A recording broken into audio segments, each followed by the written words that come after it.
নদী ভরাট ও গাছ কেটে সরকার লুটপাট করেছে বলে মন্তব্য করেছেন বিএনপির সিনিয়র যুগ্ম মহাসচিব রুহুল কবির রিজভী। বলেছেন, প্রকৃতি তার প্রতিশোধ নিচ্ছে, আর এই দুর্যোগ মানব সৃষ্ট, এমন মন্তব্য করেন তিনি।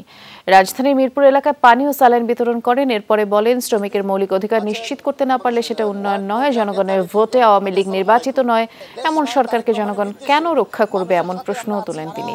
জনগণ চায় নির্বাচিত সরকার। গত 15 বছর ধরে ফ্যাসিবাদী সরকার বল প্রয়োগ করে জনগণের স্বাধীনতা কুক্ষিগত করে রেখেছে বলে অভিযোগ করেন রিজভী। অতি ভারতপ্রীতির কারণে ক্ষমতায় টিকে রয়েছে, কিন্তু গণতন্ত্র ধ্বংস হচ্ছে বলেও অভিযোগ তার।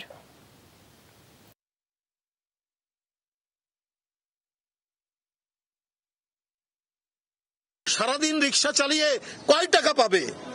কয় টাকা দিয়ে সে 1 কেজি চাল কিনবে? তার আপনার 250 গ্রাম যদি পেঁয়াজ কেনে, তাতেই তো তার সারাদিনের ইনকাম চলে যাবে।